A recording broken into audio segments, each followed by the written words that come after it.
Quando paramos para pensar como o homem pensa o mundo e a si próprio, e toda a dinâmica social florescente e nesse mundo pós-moderno, em que ele tenta facilitar a vida através das invenções, pela ciência, pela biotecnologia, pela nanotecnologia, pela neurobiologia, pela neurociência,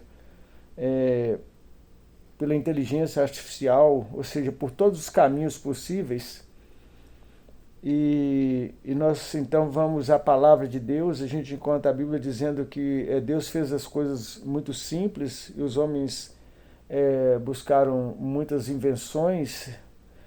Tem uma tradução que fala que ele usou de muita astúcia, e com isso ele está enganando o seu cérebro, está enganando o seu coração, está enganando o próprio corpo, em função daquilo que ele pensa que ele está avançando dentro dessa visão e compreensão de si mesmo e do próprio mundo.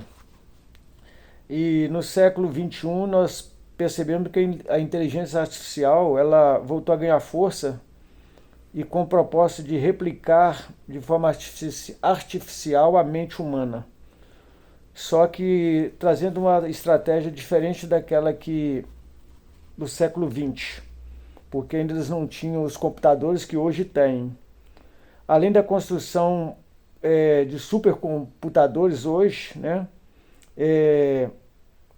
e poderosos, eles querem usar a neurociência, a neurobiologia, e fazendo com que tudo venha convergir numa medida em que possa vislumbrar e mesclar progressivamente a ciência da computação com a biotecnologia. Então a ideia é aproveitar que a natureza, aquilo que ela oferece, vamos pensar o cérebro e a consciência, e ampliando assim as possibilidades através de construto ou de construção de seres híbridos ou humanos aperfeiçoados por inserção de partes cibernéticas no corpo, principalmente dentro da dimensão cerebral. E a gente fica a imaginar até este homem ele consegue aprofundar, em que nível ele consegue entrar, né, de maneira tão profunda no seu próprio ser e pensar. Pena que ele não consegue aliviar, ele só traz peso, porque as respostas dos programas, as perguntas que são feitas ao chat GPT, né, a inteligência artificial, eles são programações, depende de dados. No dia que os homens pararem de alimentar, eles sucumbirão. Agora, como conceber uma máquina inteligente se ela não pode entender o significado daquilo que faz?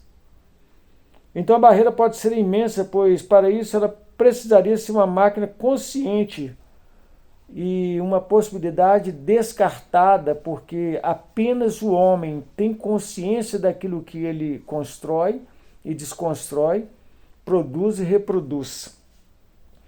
Então, por mais que haja simulação computacional, por mais que a mente se engaje em algum processo de invenção e da robótica, a gente acaba não tendo condição de vislumbrar algo que seja comparado ao homem, e essa própria inteligência do homem, essa capacidade racional, essa capacidade de reflexão e de dedução, tanto a forma dedutiva como indutiva,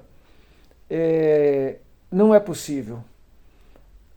A inteligência artificial ela é programada, ela tem algoritmos, e ela só sobrevive dado aquilo que é passado para ela. Ou seja, as provocações, porque ela não tem condição criativa, ela não tem capacidade de ser criativa. Ainda que ela venha a facilitar em muitas áreas da vida, tanto na construção, como também na biociência, na parte médica, da saúde, ainda que ela tenha a condição de fomentar de maneira tão organizada ideias, mas ela não consegue conceber de maneira livre aquilo que somente a mente consegue, a razão. Porque nós temos a arte, ela nasce na liberdade e é aperfeiçoada na disciplina. Mas tanto na liberdade como na disciplina, ela é uma consciência livre. Livre para refletir, para imaginar. Imaginar é uma capacidade de ir além dos limites da razão. Apesar que tudo aquilo que nós imaginamos tem que estar conectado a algo que nos é familiar ou que tenha algum tipo de ligação no mundo de representação mental que temos. Mas eu quero dizer que se a Bíblia fala que os homens buscam muitas invenções, muitas astúcias, por que ele não consegue reduzir o grau de angústia e de desespero, de depressão, de ansiedade?